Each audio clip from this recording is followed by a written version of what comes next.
So just moving on to what the agenda looks like, just to give you a bit of an update. I mean, I know the emails from myself and the sign up through social media kind of gave a bit of an outline as to what we're going to cover. But the agenda, if you can just bring the next slide up, please, Anuj, that'd be great. So we're just going to kind of do a bit of introductions, just so you know who I am, who my fantastic colleagues Beth and Will are. We're going to just go a little bit over kind of the reintroduction to strategic planning. You know, this isn't a foundation level kind of what is a strategy. It's a little bit more in depth than that. So hopefully most people on the call have got a rough idea of what a strategy is. They've been through the process either from a consultative point of view, or they've actually written it themselves, or they've been part of the implementation of a strategy within your organisation.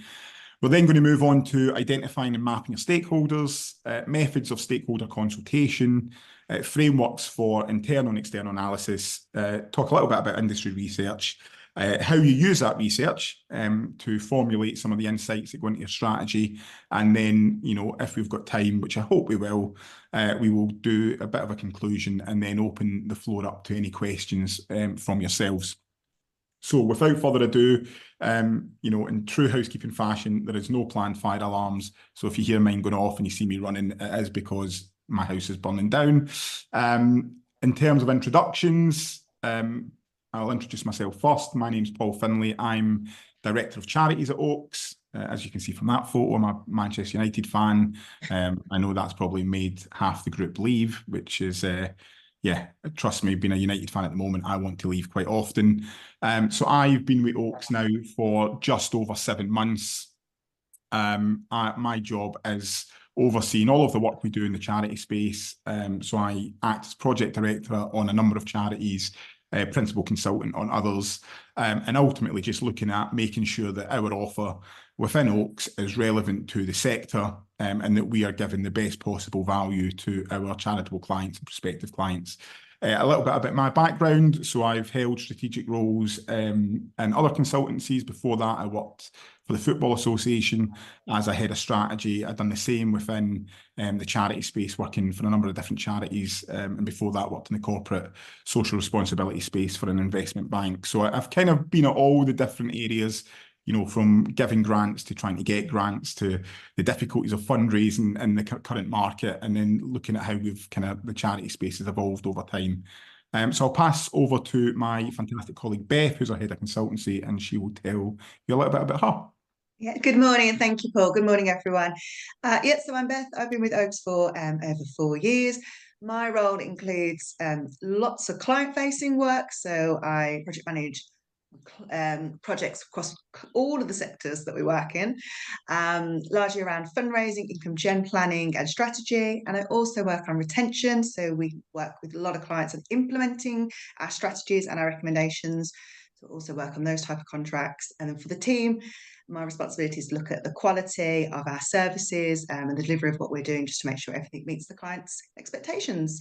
And I will hand over to Will. Good morning, everyone. I did ask them to crop out what I'm holding in my hand from my photo, so I apologise for that. But yeah, my name's Will. I'm a strategy consultant at Oaks. I've been at Oaks for just over 2 years, and I think in that time I probably worked across most, if not all, of our strategy development projects. We've got good relationships with UEFA. We've worked across kind of a lot of their national associations, developed kind of football in countries where football's probably not as developed, and develop strategies to kind of grow the game. And more latterly, we've been working on the women's football as well, and kind of similar to Beth, work across income generation and governance. And prior to my time at Oaks, I worked with the ex-military, supporting them with startup consultancy and in commercial finance as well. And I'm really excited to be here. So massive thank you to those that have joined. Fantastic. Thank you very much, Will. So just moving on then, and just to kind of get us going to start with, we're just going to look at what the key principles of strategic planning is. So, the one thing as my colleagues and I discussed before this, there's no exact science to writing a strategy. There's lots of different methodologies, and what works for one of you and your organisation of a specific size may not work as well for another organisation. So part of today, that's what we're going to look at, is just some of the core principles, but that doesn't mean that that is a process that you must follow as you start to look at your strategic kind of goals and milestones going forward, and if you're going through some strategic change within your organisation. But, you know, there are tried and tested and proven methods that work. And as a consultancy who does this, you know, for a living, we often kind of use a core foundation. And then once we get to know our clients and we understand their needs, we often develop kind of bespoke IP or bespoke methodologies to help us achieve that goal. So kind of moving into that then, so what is the definition of strategic planning? So it's simply strategic planning in a charity context involves setting a clear long-term vision for the future and laying out a roadmap to successfully achieve this. So typically that involves a level of stakeholder consultation. You have to know, you know, why are you writing a strategy? What is your purpose? As charities, you know, our sole purpose is for the public benefit. You know, that's why charities exist. It's what the trustees have to always refer back to. You know, why are we here? Who are our beneficiaries? Looking at the situational analysis. So where do you sit in the wider kind of spectrum of your genre within the charity space?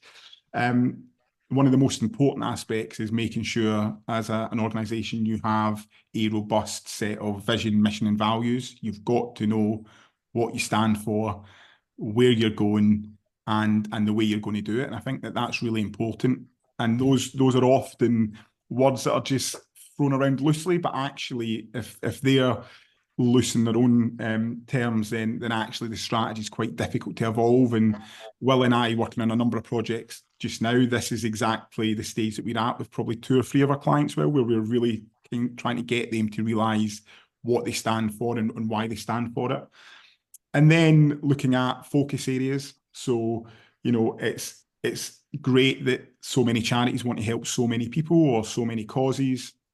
But the reality is most organisations' resources are finite, so you can only do so much.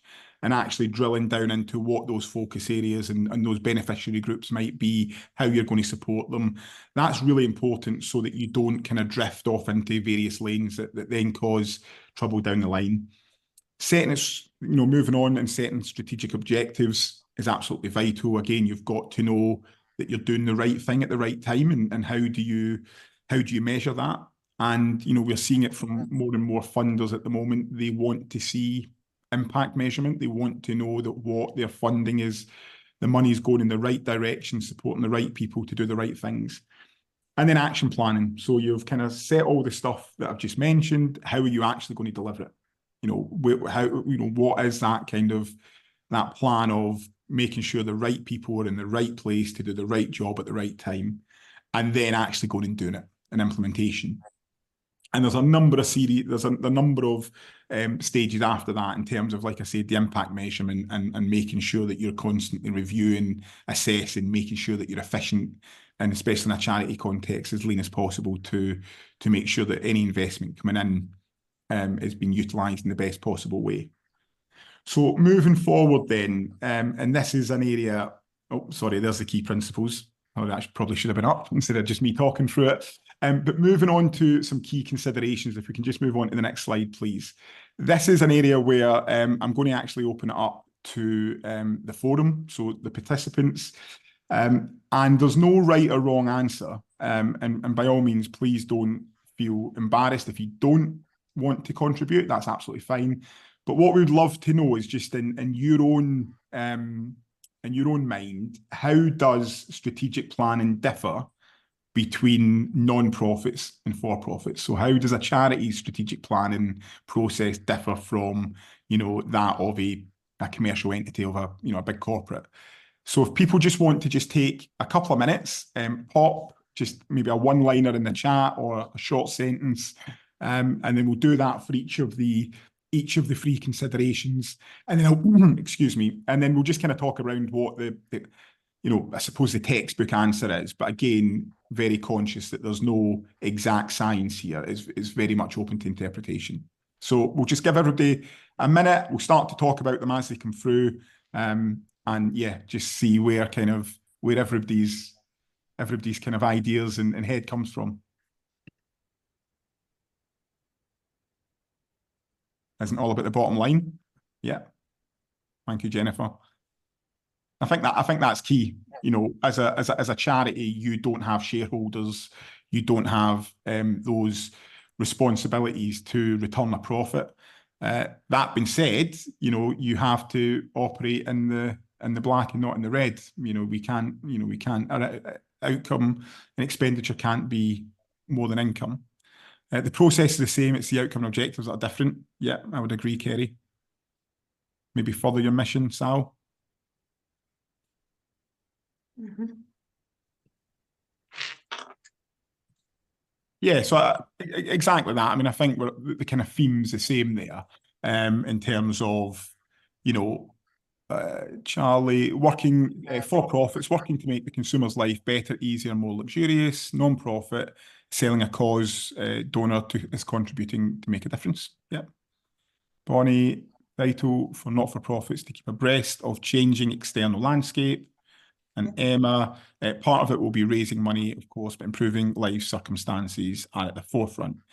Yeah, and I think I think the crux of it is what's the end state. You know, the end state of a charity is to improve the lives of those who its mission is set out to do. Whereas a corporate, look, and there'll be certain companies out there who have got a social purpose. You know, Oaks, we believe that we have a social purpose. Everything that we do is to support organisations to better themselves and to support the end beneficiaries. But, you know, we still have to operate in a certain way so that we can ultimately do the work that we do. So, yeah. So the kind of the textbook answer then is, you know, strategic planning and in a charity context involves setting clear long-term goals aligned with the organisation's mission, assessing the current situation and laying out a roadmap to achieve these effectively. Whereas for a you know, when you start to look at a profit, you know, non-profit strategic planning is mission-centric, focused on a social impact rather than profit maximisation, with a greater emphasis on diverse stakeholder engagement and the community need, which is exactly what kind of we've all kind of touched on in the chat. So yeah, that's the major differences. But I think I'm not sure who it was that said it, Kerry. Yet the process is the same. You know, how you write a strategy. It just may be that from a consultation point of view, you as a corporate don't engage with as many of the beneficiaries or the consumer groups that you would otherwise. So moving on to the second consideration, you know, how has strategic planning for charities evolved in recent years? Obviously, we've had some seismic societal situations, COVID, Ukraine, the cost of living. You know, have we seen or have you seen within your charities that has made the evolution of strategic planning different, or is things the same now as they were 10 years ago and the processes are the same? So yeah, again, if people just are happy to a couple of lines and we'll just go through that and then we'll finish off with what some of the challenges are in your organisation. Do you want me to read out this time? Paul, give you a chance to take a breath. Love that. Thanks, Beth. Let's see when everyone comes in. And as Paul said, thank you for the great responses. Everyone was really spot on. Right. Any thoughts that are coming in?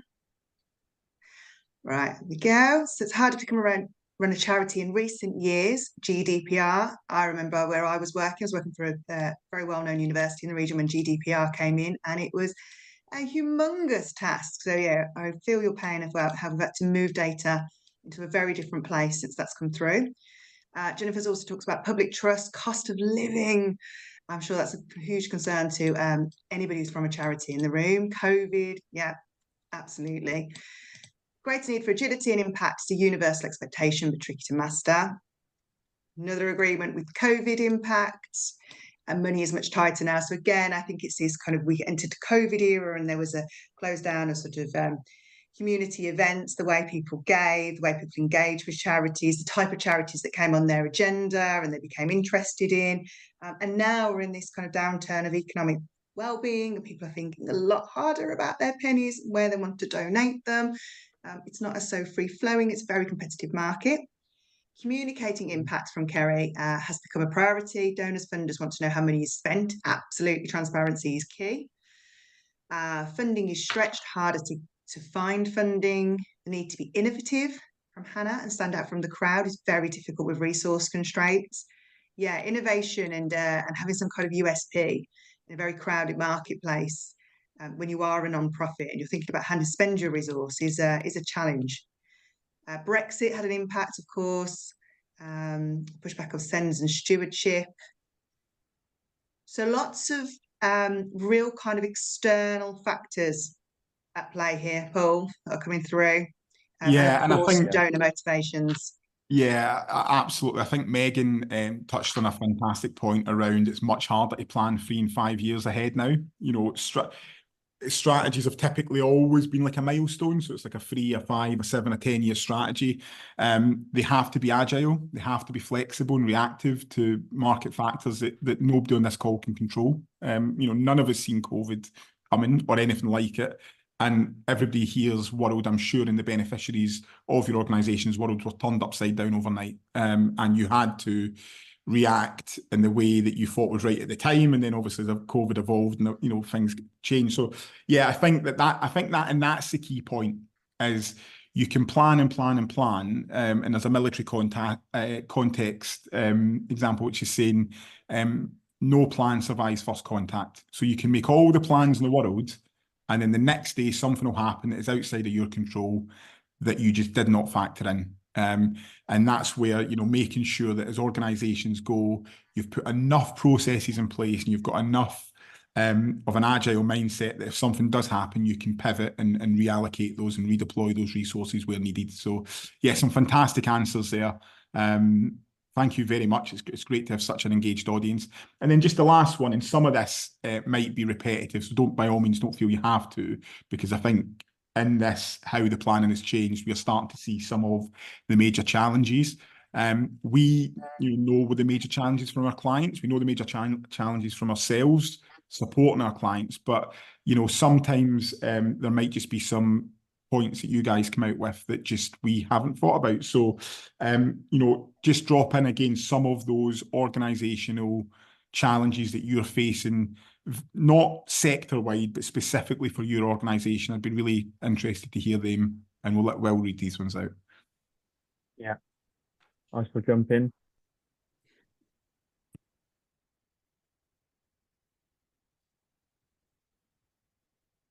And we should say, and I think you're spot on, Paul, we work with a large number of clients throughout the year, and we still get new challenges posed to us, new contexts. All right, we can theme them under similar things, you know, digital capacity, resource, but there's just some, you know, lots of nuances within where you are located, the cause that you serve, the beneficiaries that you serve, how long you've been in, you know, place as a charity. There's always different nuances that can affect things. Got a few answers coming in. So the use of AI, kind of the limited knowledge around how to use AI effectively. Competition for funding can be fierce. I think right now we live in a world where information is rife and donors are demanding further information. So I think charity leaders are expected to do more. Retaining good people, just our public environment around some policy areas. And the focus on social interest is more difficult for those charities such as a canal restoration that are of a lower priority. Challenge of recruitment, job market, that's a common theme that we're seeing. Agree with the need for greater use of understanding of AI. Huge increase in service users needing food and support, doubled in a year, driving up overheads and utilities. Funding process is hard and can be for more new projects and not for business as usual. I think that's quite a key point. I think even funders are expecting charities to do more for perhaps little. They got a message from the theatre, the many worthy causes out there, and perception of us as a charity at all. So many people think we're funded, run by the council. I wish. That's a similar point to the canal restoration there.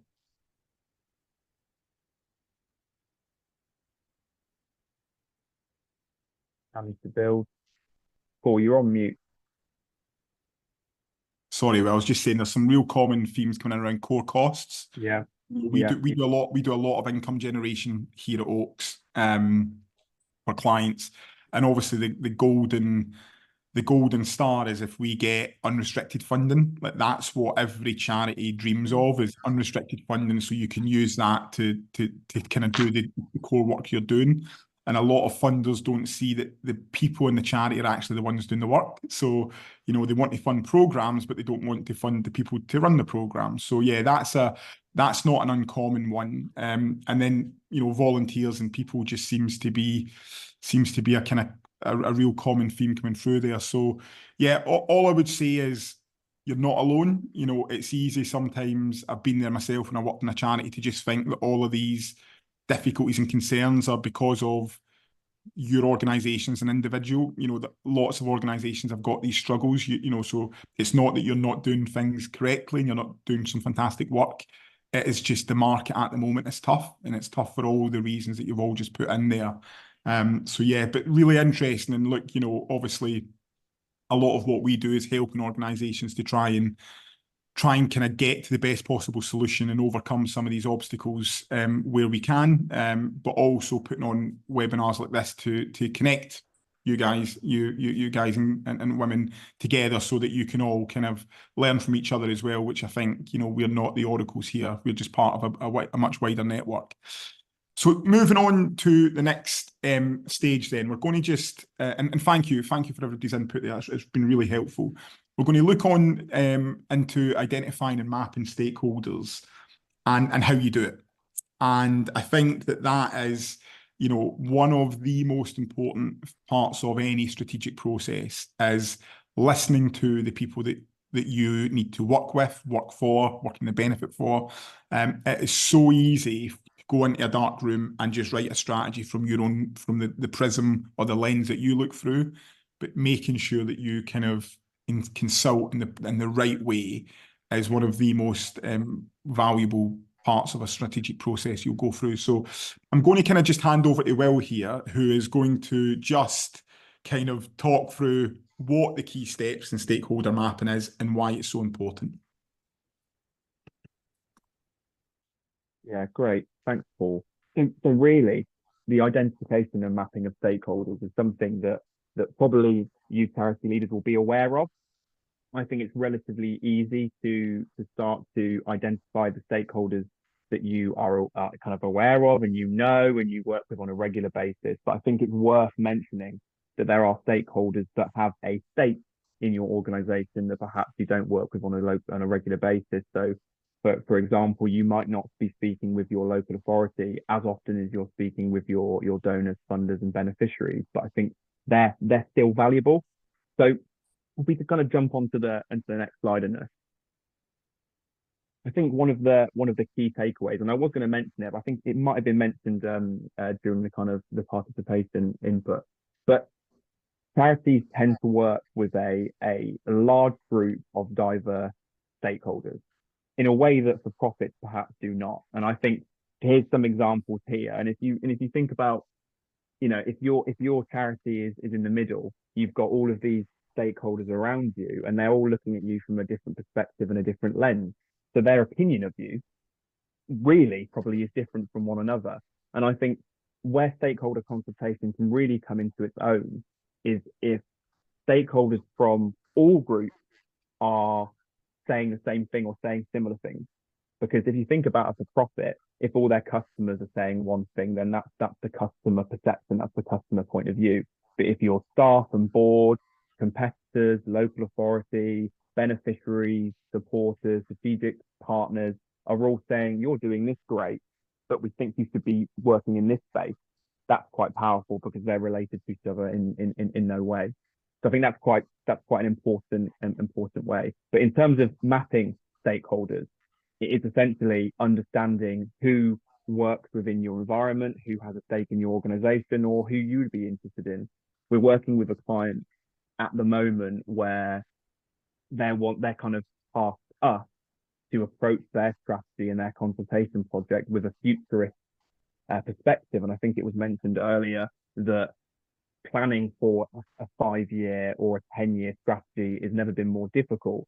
So we're having to really understand what the trends are and what the likely or indicative societal challenges will be in year 5 and almost plan for that, but making the strategy agile enough so that when it comes to year 5, depending on the circumstances and the context of the country at that point, the strategy will be able to perform and achieve what it set out. So that's something to think about.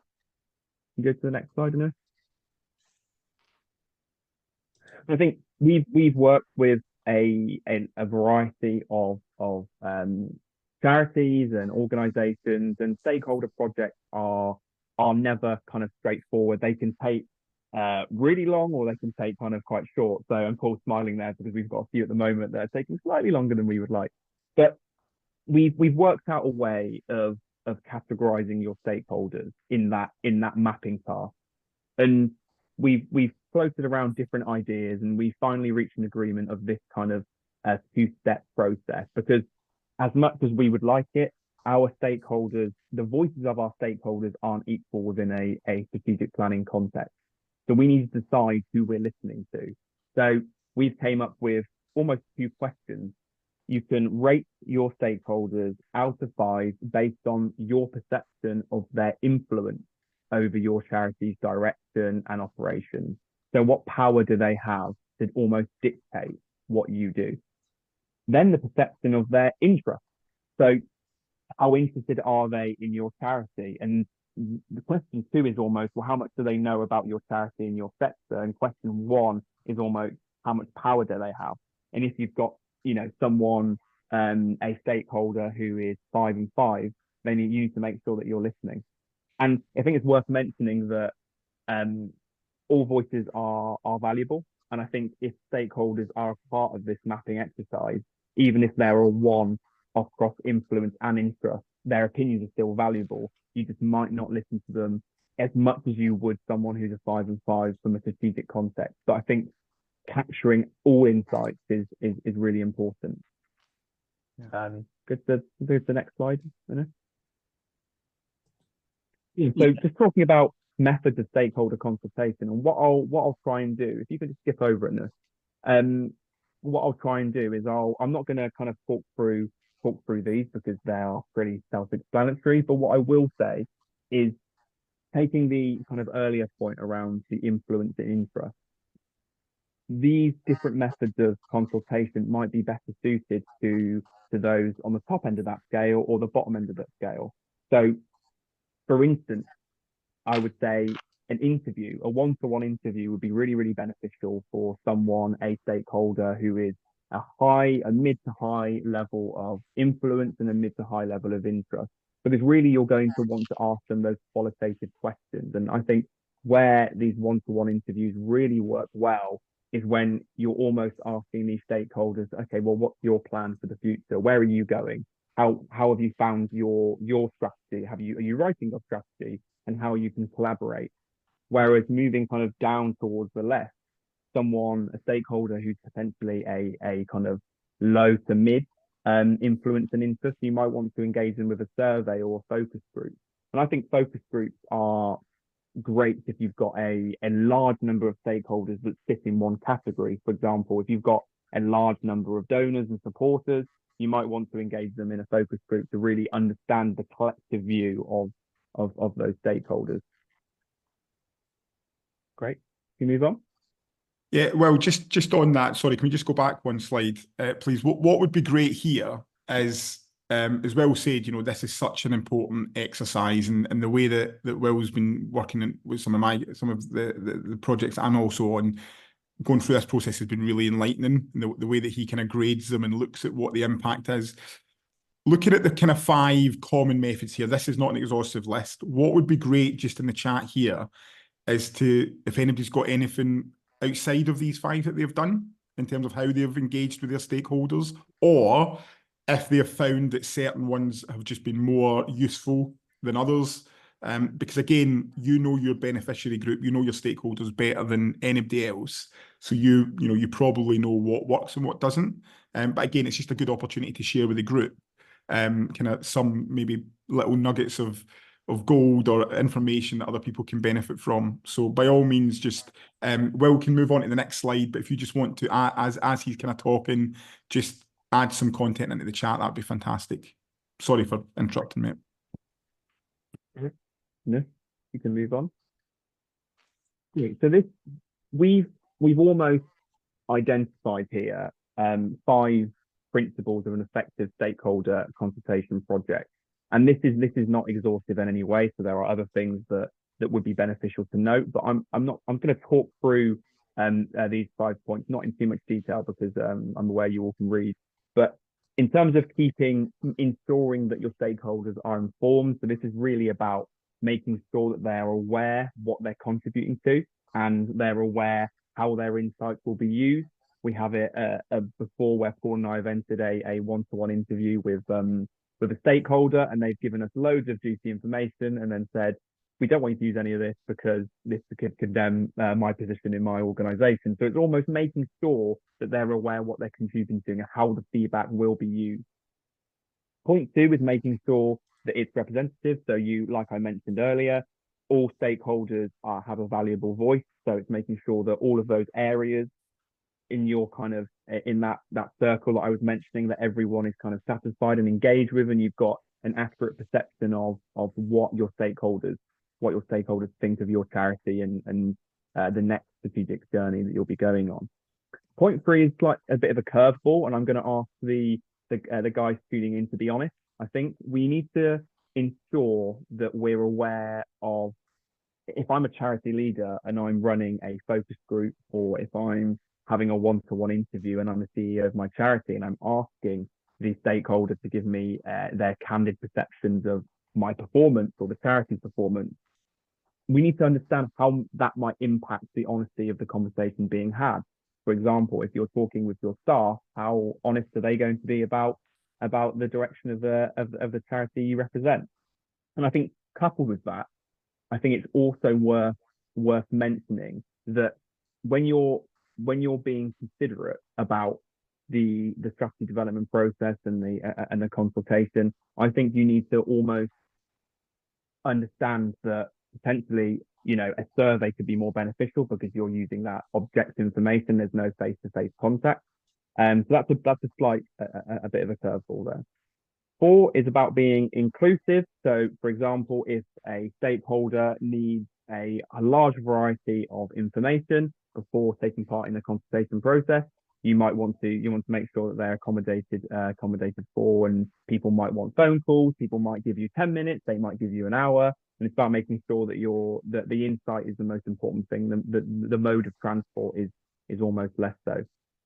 And then lastly, ensuring that you're collaborative. So if I've contributed to a consultation project, I want to know where my insight has gone. So a good way of doing this is in the final kind of strategy document, you could have a page that essentially says who we listen to, or you can give them a bit of a breakdown of your stakeholder consultation project, so that as a contributor to the project, I can then go on and view your strategy, and I know exactly where I've contributed. I know where my insights have been used.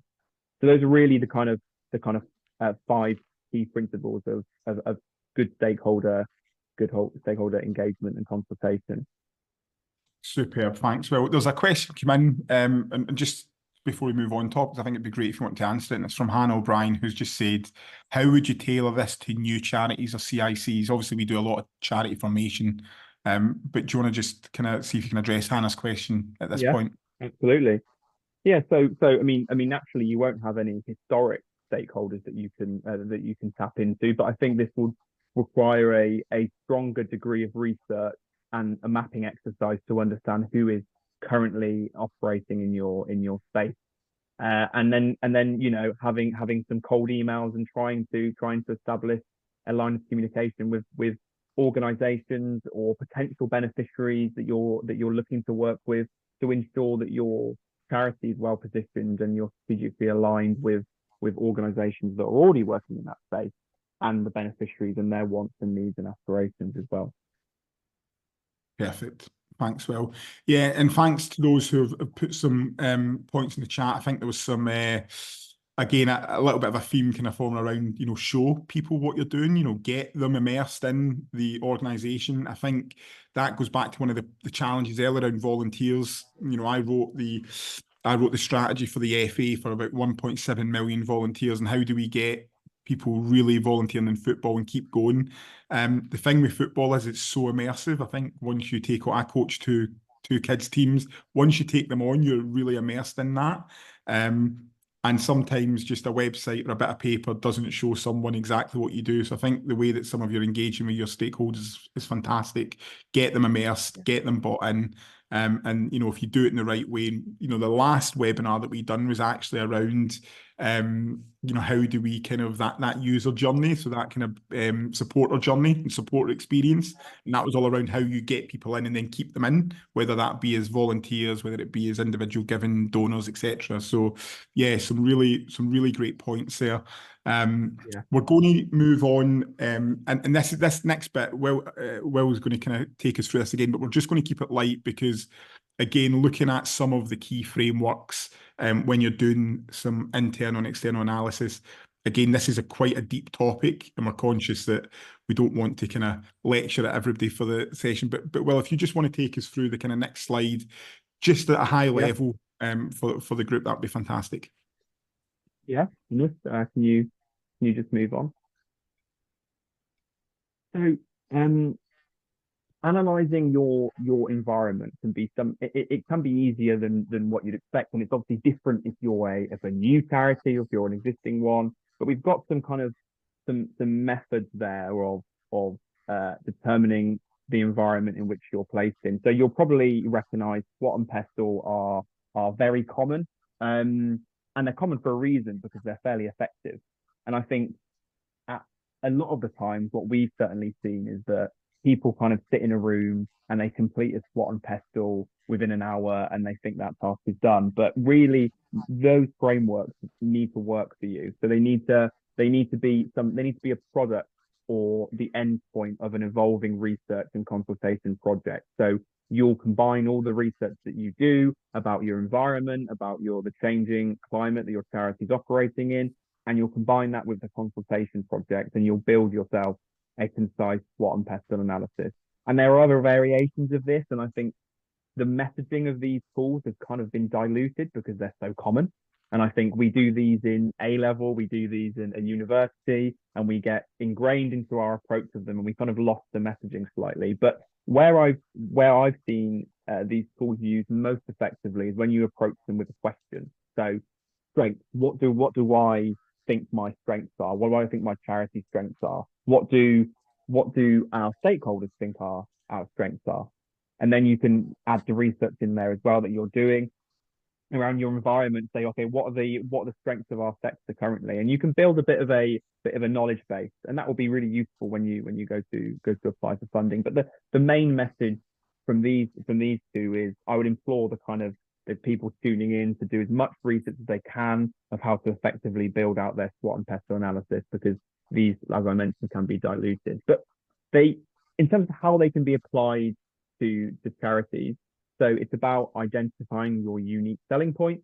So identifying what your big ticket, where you hang your hat at the end of the day, that would be your main strength. Obviously, as we spoke of previously, the difference in this space between for-profit organizations and charities is that we are mission focused. We are driven by our mission. So we really use that to frame the situational analysis. Stakeholder impact. So like I mentioned, ensuring that those are included in your situational analysis. And then social and environmental factors will always play probably a larger role within charities than they would for a profit organization. Paul, Beth, I don't know if you wanted to jump in on that. No, not for me. Beth, anything you'd like to add? No, I think that's great. And like you say, they're often used, but they're often cited and quoted, but not necessarily used in the manner in which they were intended or created for. And some of this is about just adapting. The point that came out from what you said there is what's really important. When we do some of this work with clients, we get that stakeholder group quite often to do this piece of work, because, again, they look at you through different lenses and through different prisms. And one might see something that you do as a strength, and then someone else might see it as a weakness. So it's great to get that insight and understanding as how you're seen both internally and externally. And this is not a once and done. This is something that needs to be regularly reviewed, because what is your strength today might become a weakness if it's not kind of monitored and maintained. So no, that's really useful. Well, I've just popped something in the chat, but we do have a Q&A function. So if anybody's got, just as we kind of start to draw up to the end here, if anybody's got any questions and any questions, please drop them in. We'll do our best to answer them here now. If we can't, we will follow up. We'll also be sharing all of these slides, and it's been recorded and it will be available offline. So if you've got any colleagues that you feel would benefit from watching this, by all means, forward it on, share it far and wide. That'd be great. So just moving on then into the next slide, please, Anush. So now industry research, and I'm going to hand over to Beth here just to talk a little bit around the importance of this topic. Thanks, Beth. Thank you. Yeah, absolutely. So this is now thinking around the context and the sector that you navigate, that you sit within, and what do we want to research. So Will's really focused there on talking to people and really engaging with your stakeholders. I'm thinking a little bit more around the kind of desk-based stuff. So what can you do to just be building up all your information around kind of where you sit in that ecosystem? So what does doing this research help us identify, and why is it important to our strategy? Well, really, it should be something that, aside from the strategy, you should just be doing anyways as really good practice, because it's helping you pick up kind of the market trends. So what's happening in the charity sector? What are the common themes? What are the common challenges? So that might be new systems for giving. That might mean new popular causes. That might have been something that's happening in politics. It might be new policies that have come through that might be affecting things. And of course, we're now sort of talking about things like AI. So it's helping you look at what's generally going on in the sector, and what are people seeing as those opportunities and threats. It'll also help us think about our donors and the way that they're behaving. You all spoke about it earlier on, the impact of cost of living, and the way people are thinking a little bit differently about their spending and their giving. We have some fantastic pieces of research regularly come out from the likes of CAF, charity giving, lots of other kind of industry leaders who are writing these papers and telling us about what we saw in 2022, and then what we might see again in 2023 around kind of peaks and troughs of donor giving, where their alliances have gone in terms of what they want to give to. It's really great for you to track kind of general donor behaviour. And then as well, do some research around similar organisations. So look at your kind of counterparts, your competitors, so to speak. How are they performing? It's a good idea to think about, have they took on any new corporate partners? Have they launched any new services? Have they moved any different regions? Have they scaled back in any way? Have they had a new CEO? All of this, just having that knowledge, having that insight, utilising that when you're out networking, when you're speaking to your trustees and your stakeholders, will really build up that much more dynamic picture of where you sit within this landscape. And how do you kind of start to put that into action? Well, all of that insight and on top of what Will was just sort of talked about with stakeholder engagement really helps you think about your donor strategies. So your acquisition of donors and your retention of them, and the type of journeys you wish to take donors on, because you're a little bit more closer to their kind of feelings, the general kind of vibe that's going on in the public domain, whether perhaps your organisation might have, or what your organisation sector it sits in might have had any bad press. If there's anything that you need to be slightly aware of, you can help to be more agile with your strategies. What are those kind of big hero statements, those compelling messages that will help them get behind your cause? And we'll start to think around, how do you want to govern your organisation? So all of these things that are kind of been identified as opportunities by the way you might wish to lead, and the way you might wish to engage your stakeholders. So how can you remain up to date? So again, we've dropped some ideas on the screen there. There's plenty of others, but this isn't kind of a conclusive list, but we just wanted to put some ideas there. So things like today, being in a room, even if it's virtual, talking to other people in the sector, really helps, as Paul said. It's nice to kind of feel networked and hear people with similar challenges. Being in person, we are in a sector, we are so fortunate, the charity sector has lots and lots of places that you can go network, lots of forums, lots of ways that you can meet with kind of like-minded people and other experts and share some insight. As I talked about, desk-based research, definitely social media. I'm kind of part of lots of sort of Facebook groups and forums where fundraisers and consultants to the sector regularly talk about challenges, largely moaning about funders more than anything, I must admit. But they do talk about it and offer lots of tidbits of information. Definitely get yourself involved in professional development. Again, we're an incredible sector that has lots of, and sometimes free, professional development courses from your local kind of VSC. You can find these kind of opportunities. They can be online and in person, and they can be accredited and non-accredited, but definitely get yourself immersed.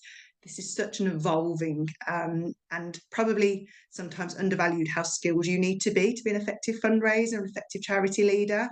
I know resources are tight, but anything that you can throw yourself into to learn will be hugely beneficial to the engagement that you do with stakeholders and your beneficiaries.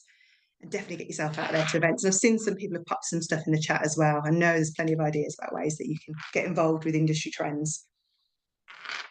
Yeah, no, fantastic. Jennifer, thanks for sharing that. If any other, again, people, learn from people. There's no monopoly in good ideas, and we don't profess to have all the answers all the time. So yeah, again, just some of the updates that some of you receive might just be really beneficial to some other people in the group. So by all means, drop them in the chat. So we're kind of just coming on to the last element of which is just following on from what Beth just discussed. So just moving on to the next slide here is around how before you do. Oh, sorry, Will. Yeah. Sorry, Paul. Before you move on, I just wanted to share a conversation that I had with one of our directors around ensuring that the information that's coming to you is fit for purpose. And our fairly new director of sport at Oaks has controlled her kind of, it comes to my point around, we live in a really information heavy world and we're constantly being bombarded by notifications. And she gave me a bit of a tutorial of how we can direct all of our alerts from our laptop to our phone, joining all these newsletters, all of these forums, so that everything that really comes and kind of touches us through our social media or through technology is really fit for purpose. And I think it's somewhat of an art, but you can almost build a bit of a network of just information that's really necessary for your sector and your charity. Sort of fairly easy. So that's something that I wanted to add. Sorry. No, that's fantastic. Thank you very much. So then just moving on to the last bit is, so you've got all the research, you've got all the stakeholder engagement, you've done all of those exercises. How do you now collate all of that, process all of it, and then turn it into a strategy? And that's the crux of why we're here, right? It's the start of a journey. You've been through the journey, and then ultimately we bring it into the last slide, please, Anush, or second to last slide. So we start to look at the process that we've just been through. We've reviewed, we've read the feedback we've received, we've categorized it, we've put it into all the various headings that we need to look at. We've analysed it, whether that be a SWOT, PESTLE, both, and we've started to look at kind of what information, I suppose to Will's point there, is relevant, and sometimes we might have to do quite a robust filter on that, and one person's relevance might not necessarily translate to what the organisation or the direction the organisation is going in. And then it's around looking at kind of what are the next steps, right? How do we start to look at those common themes? So are all the stakeholders saying a similar thing, a bit like what's happened today? Lots of common themes. And if this was a stakeholder consultation process, we would go away, we would take the chat, we would break it down into common themes around what are the kind of key issues within the sector. And then we could do an article on it and say, we've engaged with 40 organisations and this is what they're saying. And that's no different to what we'd be doing in a strategy process. We'd be looking at what are those kind of categories, those 3 to 5 categories, really start to look at, and then they become the foundations going forward in terms of where we're going to focus our attention. And then you've got to have that goal. What is it you stand for? What is it that you really want to go and knock out the park as part of this strategy. And it's a conversation I had with a client recently where I said, you know, there's this fear, and I'm a trustee of a couple of charities. There's a fear as a trustee that you don't want the ship to sink on your watch. You know, that is one of the most, you know, the most worrying things as a trustee is that you run out of money and you have to tell the executive that the charity has to cease to exist and that people are going to lose jobs. And you know, that's the thing that keeps trustees and senior leaders awake at night. And I'm sure you'll all agree when you've been responsible for other people. That being said, you know, if your charity has a goal of building a hospice, as an example, or building a museum or renovating a piece of work, and you achieve that, there is nothing wrong with saying we've achieved our charitable objectives and we no longer have that mission anymore. So you have two options. You either go and create a new one, or it's not always the worst thing in the world to then go, actually, we've done what we came to do and we've achieved it and we're moving on. But you've got to know what that goal is, you know, and it's got to be, for me, it's always got to be a stretch goal. So not something you're just going to achieve overnight, but something you're really going to have to work hard as an organization to do. And you do that by, you know, obviously making sure that your vision and mission is at the point where it should be. So that kind of, you know, brings us on to just the last slide here, please, Anush, which is, you know, that situational analysis, you know, using that data to inform your mission, visions, about your vision, mission, and goals. Don't do it in isolation. Don't do it locked in a dark room. You know, make sure that it's driven by the data. Make sure that you're getting those balanced inputs, you know, from your diverse stakeholders. Make sure that what you do is really going to try and achieve for the benefit of those beneficiary groups. Look at what the actions are. How do you turn those insights into action? And back to Will's point of view around, if you're asked as to be part of a consultative process, you want to know the outcome. Well, make your stakeholders want to know the outcome. They want to know what you're doing, how you're going to do it. Knowledge is key. You know, keep people informed, be transparent, and you'll keep people on that journey with you. That brings us to the end of today. I mean, an hour just flies by. We could probably have done this over 2 hours and really went into depth about a lot of the topics. If anyone has any questions, you have obviously the opportunity to do it on this forum. If you have any questions, I'll be following up with each of you after this. Just to thank you for coming along. We appreciate how busy everybody is, and you've given up an hour of your time to come and listen to 3 of us, predominantly me, yak on. It's not taken for granted. We really appreciate those clients who are on the call and those other potential connections in the future. But even if everybody's taken away one thing from this, then it's been worthwhile. So I don't know if we've got any questions. Let me just go into the Q&A. I don't think we do. That's absolutely fine. I love to give people some time back. It's the one gift that you very rarely get to give anyone is time. But don't hesitate in reaching out to myself, Will, Beth. Our details will be on the email. We're all on LinkedIn. Even if you just want to chat and want to pick our brains about something, you know, not all consultants charge for everything. You know, we are happy to have conversations with people. So it's been great having you. Thank you for everyone who contributed. And if there's no questions, we will say thank you and goodbye. Thank you so much. Thank you, everyone. Thank you, everyone.